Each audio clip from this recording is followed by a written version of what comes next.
ఆరిలోవలో set dance society బిల్డింగ్లో ఉన్నాం. ఆ బిల్డింగ్లో చాలా వెల్ఫేర్ యాక్టివిటీస్ అవుతుంటాయి.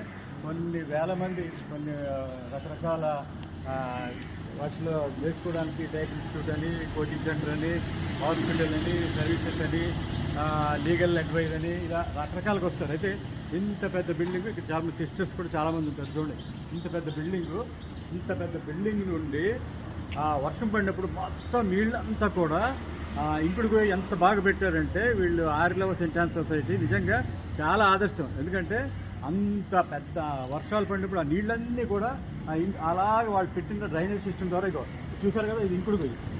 ఈ ఇంకుడు గొయ్యిలో నీళ్ళంతా వెళ్ళిపోయి ఆ వాటర్ అంతా లోపల భూగర్భ జలాల్లో కలిసిపోయి ఇప్పుడు వీళ్ళకి ఇన్ని సంవత్సరాలు, ఎంతకాలం అయిందండి పెట్టి దగ్గర 30 సంవత్సరాలు అయినా కూడా ఇప్పటికొచ్చి ఎప్పుడు కూడా వాటర్ స్కేర్సిటీ ఎప్పుడూ రాలేదు. దానికి కారణం ఏంటంటే వీళ్ళు చాలా ముందు చూపుతూ ఏర్పాటు చేసిన ఈ ఇంకుడు గొయ్యి. చూడండి, seat how useful it is. మరి విశాఖపట్నంలో నేను మొన్న కూడా కమిషనర్ గారికి పంపించడం జరిగింది. గవర్నమెంట్ కూడా రిక్వెస్ట్ చేయడం జరిగింది. ఇలాంటి ఇంకుడు గొయ్యి ఎందుకంటే చంద్రబాబు నాయుడు గారు మీరు కార్యక్రమాలతో ఇంకుడు గొయ్యల గురించి చాలా మంచి ప్రచారం చేశారు. కాబట్టి మరొక్కసారి చంద్రబాబు నాయుడు గారు అలాగే ఉప ముఖ్యమంత్రి పవన్ కళ్యాణ్ గారు ఇంకుడు గొయ్యల గురించి కనుక రాష్ట్రంలో ప్రచారం చేస్తే చాలా మట్టుకు మన వాటర్ సమస్యను మనం తీర్చుకునే అవకాశం ఉంది. కాబట్టి సెయింట్ ఆన్స్ సొసైటీ వారు చేస్తున్న ఈ యొక్క పని అలాగే అందరూ కూడా చేస్తే కనుక అపార్ట్మెంట్స్లో కూడా వాటర్ ప్రాబ్లం ఉండదు.